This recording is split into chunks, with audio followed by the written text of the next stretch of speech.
there's a happiness. There's a past happiness, which, by the way, is perfect. And when we experience this through the memories, this is absolutely perfect. And how much negative stuff is there in the past? A lot too. Pessimist. When we're thinking about our happiness, how perfect was that happiness? If the happiness was perfect, how much sorrow was there? There's none. Remember how you just didn't realize at the time how perfect it was and how wonderful it was. Because you're living in the present, so you saw it for all the problems it was. But now you understand how perfect it was. And maybe, sniffle, someday you could be happy again. But today is not that day. Yeah. I feel like that's why people dwell on the past, because they know that it was a time when they were happy. And now they're sort of in, like you said, this like middle ground where they don't think about the future because they want to stay in that past memory that they were in, because it brought them happy. So how does it, I'm not even sure how to ask this question. How is it that that can bring us happiness?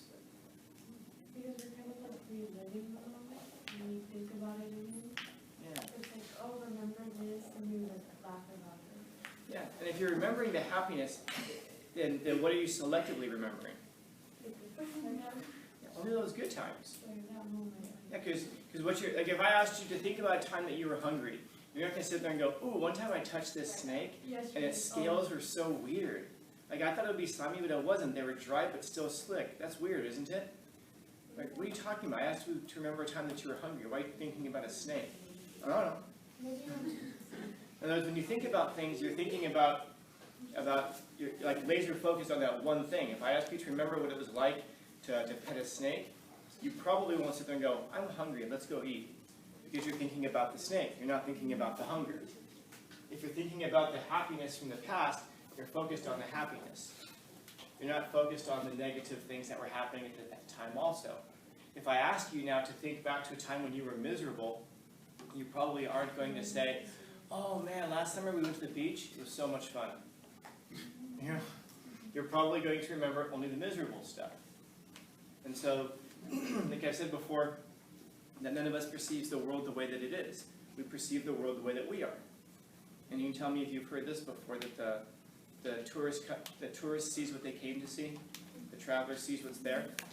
So if you're going back into the past as a tourist, and you're thinking about the things that you want to see in terms of happiness, that's what you're going to be experiencing, is the happiness that's there. If instead you think into your past about the negative things, you're going to remember the negative things that are back there.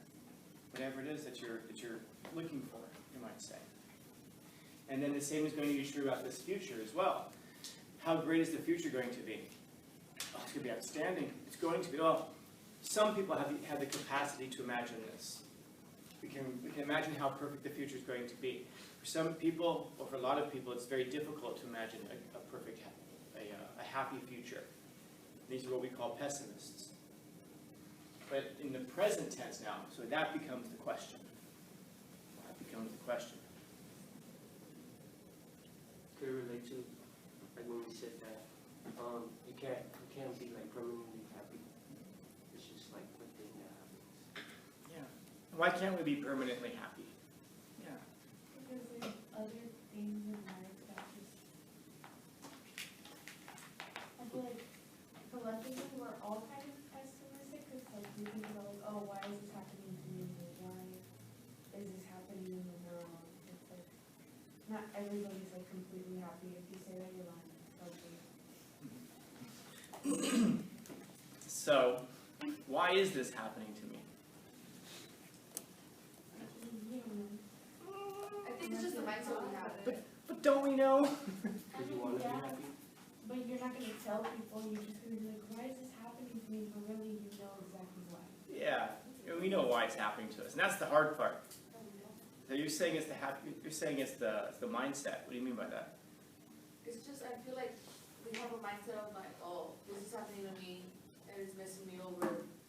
Well, like, we don't think of what we can do for us to get out of that situation and just keep moving forward to the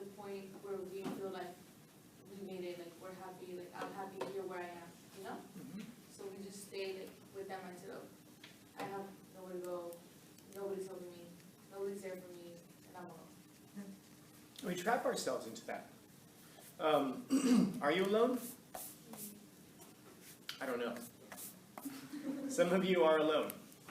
I get that. And many of you, probably most of you, are not. But you'll find a lot of times that we make ourselves alone, if this makes sense. So, for example, this came up a couple of days ago,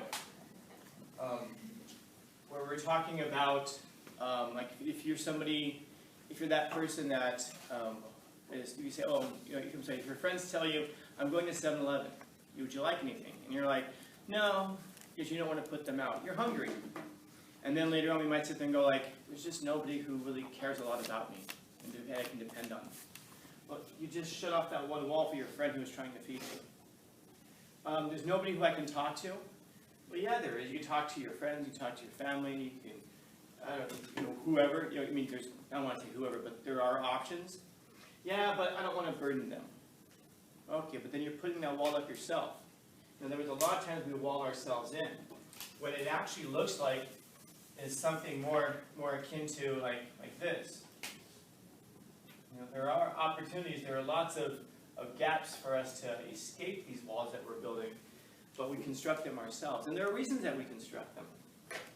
Insecurity, even consideration. We just want to be considerate of other people. We don't want to be that person who's always asking you to grab a hot dog for me from 7-Eleven. Although the hot dogs are already pretty nasty, yeah? No, but I mean, like, not in terms of how they taste. I'm saying hot dogs is tasty. Yeah. Yes, but I'm saying, like, what's in them? I don't know. And what's in a 7-Eleven hot dog? I know even less. But I love me a 7-Eleven hot dog. I love hot dogs, man. Anyway, you're walling yourself in with that when you refuse to let someone get you a hot dog, or you refuse to talk to a person. And these walls that we're building, they're real because you are experiencing them.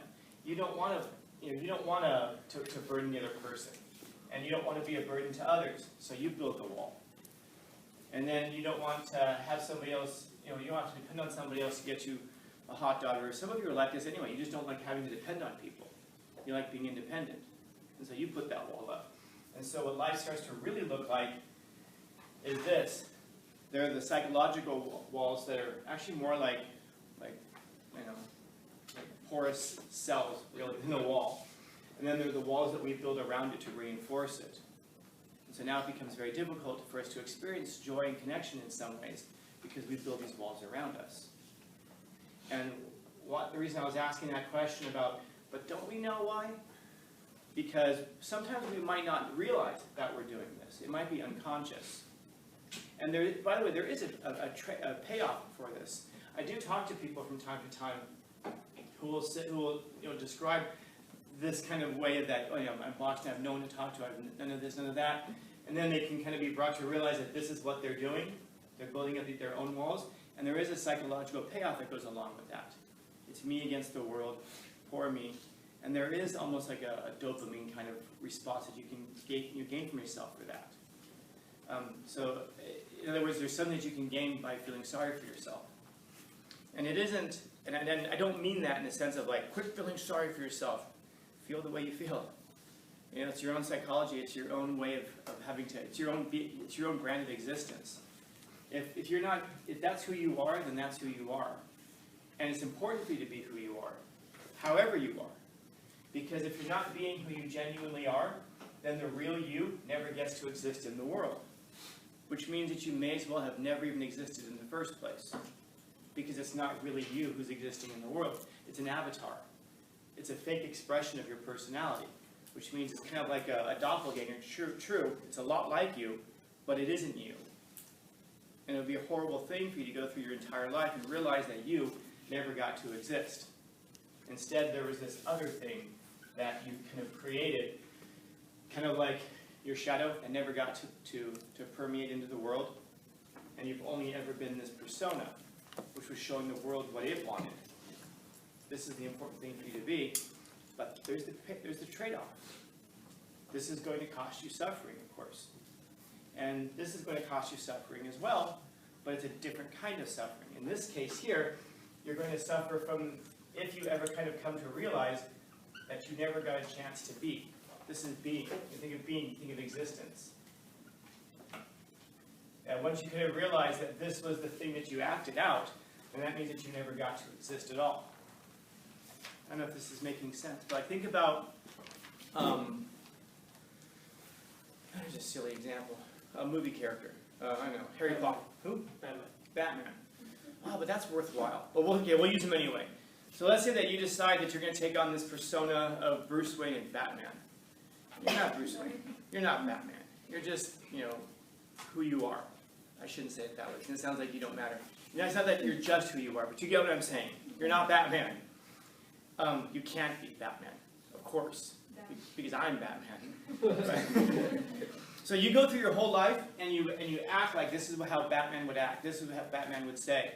And so the whole life, you kind of represent this manifestation of a type of Batman, like a shadow of Batman, but never the thing itself. And so that means that what did come into existence was something that was not you. And you acted out a role your entire life. But you never actually got a chance to exist. You're still kind of frozen, and you were kind of like put on a shelf somewhere, and you start to play this role your whole life. And that's the thing that came into the world, began to exist.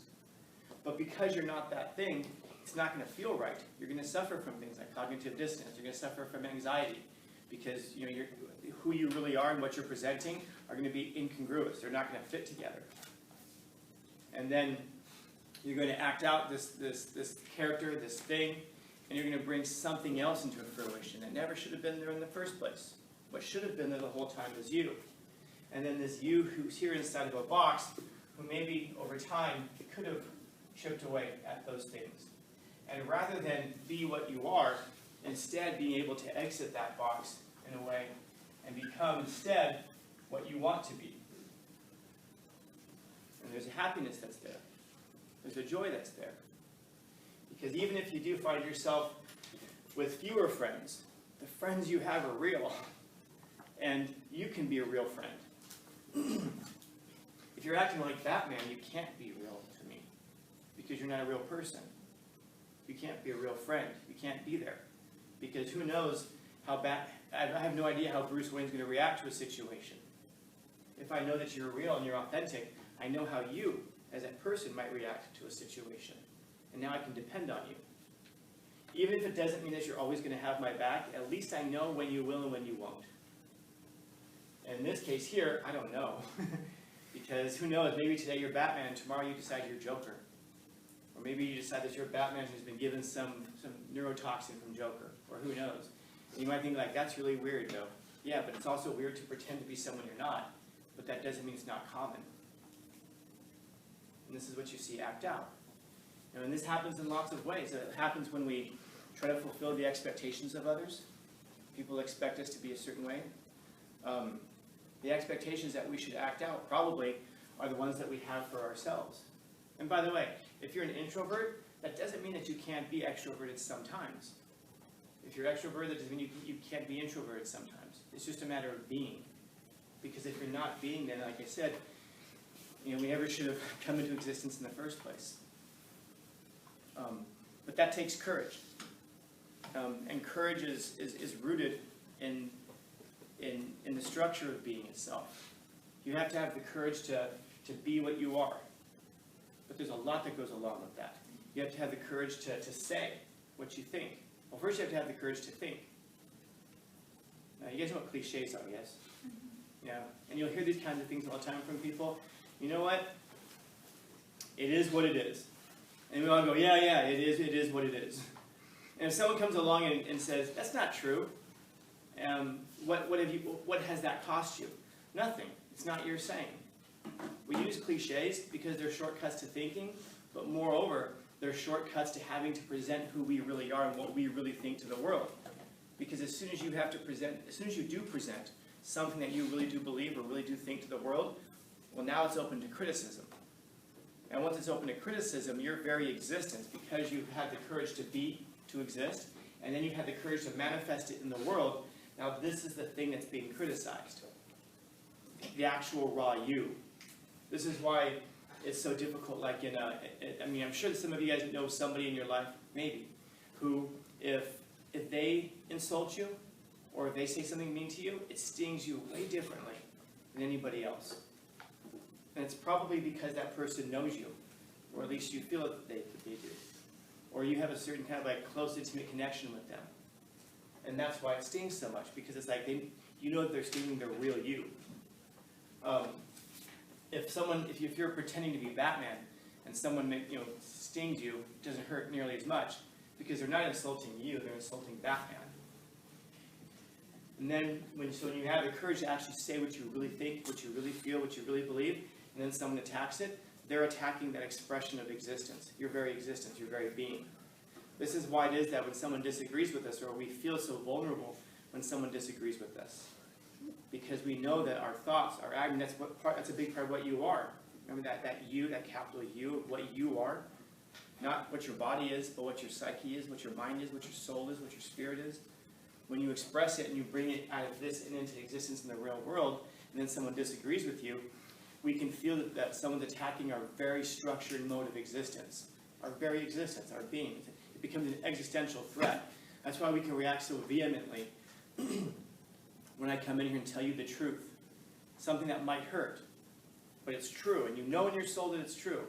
Something like, Five Guys is better than In-N-Out.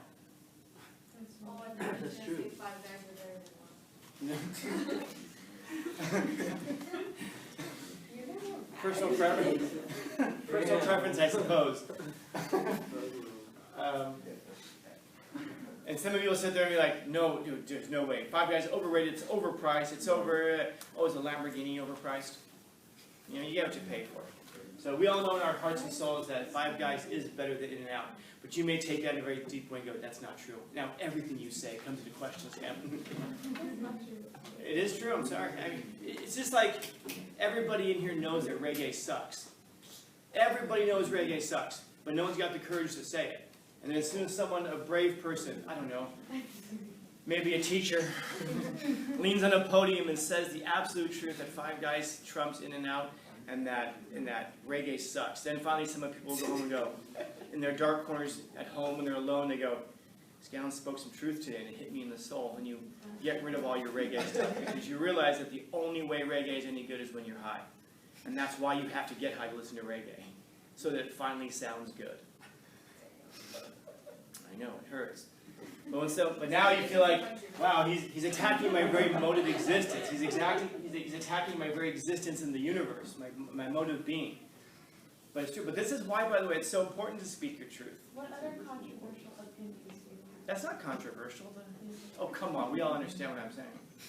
It's because you listen in country, so I don't know if you really know good music. Oh, of course I do. I make great music. But I know That's good a music. musician, Can't be saying that, Kevin. I play great music for you guys sometimes over here. Do you? Yeah, you don't hear it? No. The speaker's right in front of you. You hear it sometimes, yeah. Separate for everything.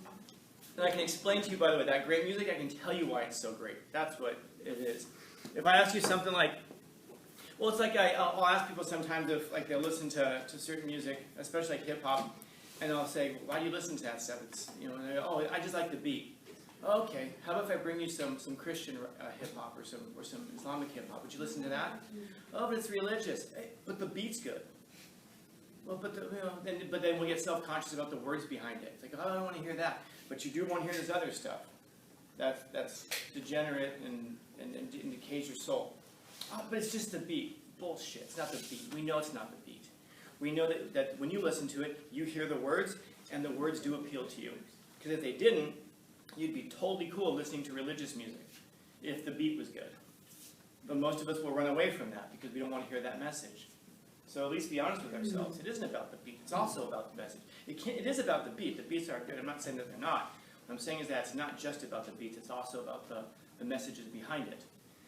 So maybe that's worth us kind of considering, what is it that I'm listening to and watching that's now putting these things inside of me that of course are going to have to manifest in certain ways. Because that's the thing that's influencing your mode of existence as well. The thing that you present to the world, the things that you become, why not? The things that you become in the world. My psychology friends will take issue with me on that. I'll get some emails over that one. but when I say that you become in the world. So anyway, this is why it takes courage to express truth. Because when you express truth, sometimes you're going to be completely wrong. In other words, I hate using the word like your truth, because it isn't like there's your truth and there's your truth and there's your truth. There is a truth that we're all trying to grapple with and get a hold of so that we can express it. And you can express it as best as you possibly can.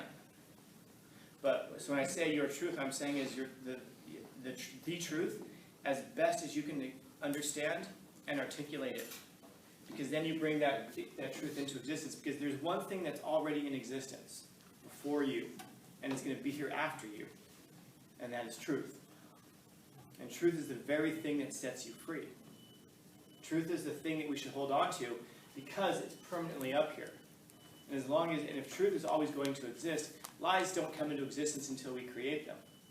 Falsehood, we have to make them up. They have nothing to do with reality. They're not even shadows. So we have to, well, don't have to, but we should therefore cling to truth as best as we possibly can because it's the only thing that's eternal. Should we hold on to eternal things or should we hold on to temporary things? And that's our complaint about happiness. That it's not permanent, it's not eternal, it passes away. And we have a way of remembering it as being perfect. We have a way of imagining it. So I would suggest to you two things. First off, there's a big part of happiness that's about imagination. It takes some imagination to be happy. Why? One of you said it earlier. Because I think it was Dulce said that there's so many bad things happening in the world, so many difficult things happening in the world, that it's hard to just, I thought so, I know. All right. It was 50-50, man, 'cause both of you guys were talking. She looked at me like... It's okay, we understand. Yeah. Because, we look alike, Yeah. We sound alike too. We're twins. Well, you're both over there. You're both talking, and so. And the thing is that when I was saying that, I thought to myself, "You're saying the wrong thing. You're bringing a falsehood into existence." I knew it. I knew it. It wasn't true. But yeah, are there negative things in the world? Of course there are. There's all kinds of negative stuff in the world. There's all kinds of negative stuff in the past. Remember that time that you went? I don't know. I think I asked the question today. How many of you guys have been to Disneyland before? Okay, did you have fun? Yes. You enjoy it? Yes. Really? Yes. Don't you remember like the $25 parking? Don't you remember like the hour-and-a-half lines? Don't you remember the sun beating down? Don't you remember being hungry and having to wait in those long lines for the food? You don't remember any of that? But you remember the roller coaster. You remember the friends. You remember the things that stand out to you as having been beautiful. And so that's because happiness, a big part of happiness is imagination and perception. It's what you choose to perceive. When you're imagining what your future perfect life is going to be like, you're not sitting there going like, I'm going to have a house with a white picket fence, 2.5 children. 2.5. Well, yeah, Why? because that's the average. How do you have 2.5? Well, you can't have 0.5, but the idea is that one person has 2 kids, one person has 3, so it's Oh, okay. yeah. Oh. Well, not like half a kid walking around. God, I knew we shouldn't have gotten the discount one. Yeah. We found this one on the rack at half price, and it seemed like a good deal at the time. I'll stop with that. But what you're not going to think about is you're sitting there with like your significant other, like, and then someday, oh my God, someday you're going to get laid off because the work that you do is going to be outsourced to AI, and we're going to struggle so much together, and we're going to get close to losing the house. And then you're going to have to take a job that you find meaningless and purposeless, but you're going to struggle through it because you love us, me and the 2.5 children. Can you re-say that about holding your coffee cup? I imagine I could. But you get the idea. In other words, you're not going to imagine all the struggles that you're going to go through. You're not going to remember, perhaps, and by the way, the struggles that you do go through, believe me on this, man. Believe me on this. I think you're going to find this universally. As you guys go through life in the next few years, you're going to be poor and miserable in a lot of ways. You're going to walk around, you're going to have like a car that's going to start sometimes and not other times. You're going to have a job. For example, some of my favorite memories, I remember delivering pizza in Echo Park in Los Angeles. I had a Honda Civic. And if you know anything about cars, it wasn't even a DX. It was just a Honda Civic base model, which means it was a 4-speed transmission. If any of you guys know about cars, tell me the last time you heard of a 4-speed transmission. It had vinyl seats, no air conditioning, and when you're delivering pizza in summer in Los Angeles, like 100 degrees, and then you're delivering pizza in Los Angeles in fall and winter, and it's like 40 degrees, and it's pouring ass rain, and the defroster doesn't work because you have almost no heating system in the car, so you have to roll your windows down. You're delivering pizza in the rain, with the rain coming through the windows, getting your inside of your car wet on your vinyl seat, and you're sitting there going like, this sucks. But then you fast forward a few years, and you're like, God, that was a lot of fun. Because then I can remember back to also delivering, and the other guys who delivered also, and the camaraderie that was there, because we were having fun when we were doing it, but it also sucks at the time. And you can remember some of those struggles and go, they weren't so bad. They're in retrospect. Why? Because we remember them in a positive, nice way. And then we're gonna imagine the future the same way. Ariana, and then today? Yeah, like when I went to Disneyland, it was a lot of fun, but then I went to the pizza place in Disneyland, and the pizza was bad, and the slice was small, and it was like $8. Mm-hmm. Yeah. It tastes like flour. It tastes like Yeah. flour? Yeah, it wasn't good. Pizza Port, right? The pizza Over planet. by Space Mountain? The Pizza Planet pizza's not good. No. It can't be. I've gone past it. I love me some pizza. If I walk past it all the time, I'm like, it's going to be terrible. It's going to let me down. You know? Yeah, don't. And the slice, I had to put so much cheese. The slice was like this small, and it was like $8. It was like fluffy, but it was like small. Like doughy? Yeah, it was like too much. And they're like, maybe we'll fill them up with bread. And they all laugh. Not going to fill them up with cheese, right? And they all laugh about it. Yeah, it wasn't good. But I had fun when I was in Disneyland. Yeah. And especially in retrospect, you probably remember those fun things more than anything else. No, I still remember that. But it's funny, though. Yeah, At least it's funny.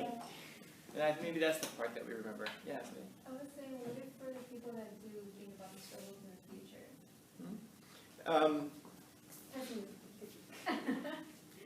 Realist.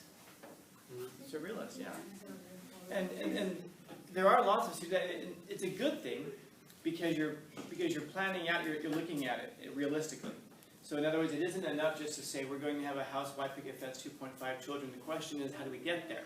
So maybe you're that person who then looks at your significant other and says, we need to start building credit. What? Yeah, we need to get credit cards, manage it responsibly, build credit so that when we're 20, whatever, fill in the blank, when we're this old, we can get our first house, we can start our house, it's going to be over in this area here. We're going to have to put so much money into it every year to increase the value, so that therefore we can sell it have a date in there as well. Hopefully getting this percent, then move into a different house, then have children. Then you have a plan in place. Now life is what happens while you're making plans, of course. Doesn't mean it's going to go that way. But that's the practical important part of it. Because otherwise, you may get to that certain age and go, we should have built credit like 10 years ago. You know? And then then those things that you're imagining can't ever come true. Remember, your emotions, if I ask you if you're an emotional person or if you're a logical person, hopefully your answer to that question is yes. Because your emotions should tell you the things that you want, and then your logic should tell you how to get those things. And then you put those things together.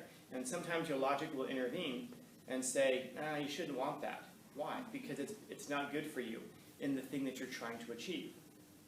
And so therefore your logic can kind of guide your emotions a little bit. And then once you get those two things in alignment, well, now you've got a real solid plan for life. Too often we ask people, are you a dreamer or are you logical? People go, and you'll see that when you ask people that a lot of times, not every time, but a lot of times people will struggle and go, I guess I'm kind of, that's because you're forcing people into a false dichotomy. You are both of those things. And if you say, I'm only logical, well then you're denying half of what you are. And where does happiness come from? This is a fun roller coaster. It makes sense, right? Because we're going fast, we're in the dark, so I don't see where the twists and turns are coming. So the twists and turns are surprises, as many surprises are in life. And yet it's predictable. I know I'm safe. Just shut up and sit on the ride. And then you've got the other person who's not logical at all, who really believes that at any second that coaster can can eject off the rails and we can all die. And it's hard to enjoy life that way too, when you don't realize that there's some kind of a structure there. So we should be both of those things, because that's how you can enjoy life the most. Plus, there's stuff in life that's enjoyable because it's logical. There's a lot of stuff in life that's enjoyable because of the emotional aspect to it. So, I mean, if you shut yourself off to one, you're shutting yourself off to half of the experiences of life. You know, it's much better to take in the whole thing. I think we can all agree on that. It's not even a matter of preference. I think we all can share that preference. You know, I wonder how many of us would say, no, I don't want that much enjoyment out of life.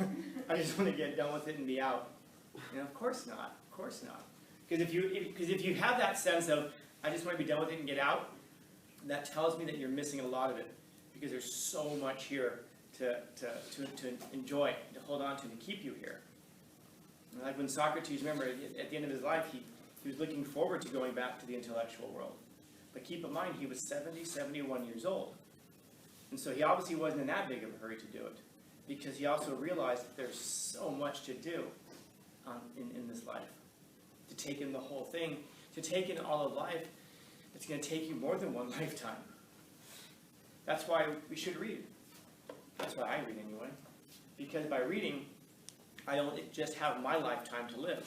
I've lived Socrates' life. All of his trials, all of his challenges, all of his enjoyments, his sense of humor. I've lived Socrates' life. I have struggled along with Nietzsche in his life, his ups and downs. I've seen it. I've been there with him. I've lived Nietzsche's life. I have lived Voltaire's life. I've lived Eliot's life. I lived the lives of all of these people, philosophers, psychologists, writers, poets. I've lived all their lives alongside with them. And yet I still wander through life and say, there's so much I still need to do. That's why we read, which we can enjoy the lives of others. That's why we have friends. And we should have friends with different points of view. Because if you have a friend with just your point of view, you get to relive your life. You know? If you have friends who are very different from you, you get to now live their lives. You get to see the world the way that they see the world. And that opens us up to a whole broad spectrum of this thing right here. So we can be happy in many moments. Not just in the past, where we imagine it. Not just in the future, where we imagine it. But in the present, where we can imagine it as well and perceive it. That doesn't mean that we have to exclude all of the sorrows of life. Oh my God, I know people who, and I'm sure all of you guys, social media is just a cesspool of this stuff where, if you don't know about fill in the blank of some obscure cause, then you don't really care about the world and the suffering of people. Like, okay, I get it. You scoured the internet and found something somewhere. And people are suffering, yes, and it doesn't mean that we should discount it. But people are also triumphing. People are also overcoming. People are also full of joy. And the fact that I know about their suffering, and that makes me suffer, doesn't improve their suffering at all. If any of you guys were a little kid and you wouldn't finish the food and someone would tell you, there are people starving in the world. Well, then box it up and send it to them. What's that got to do with me? Doesn't mean, the message there, I guess, is you should appreciate it, but that doesn't mean you should overindulge in it. Just because, it's not like all of a sudden if I eat this last bite, some kid in Indonesia is going to go, oh. All that means is I'm going to go, ugh. So, questions, comments, concerns, complaints, criticisms?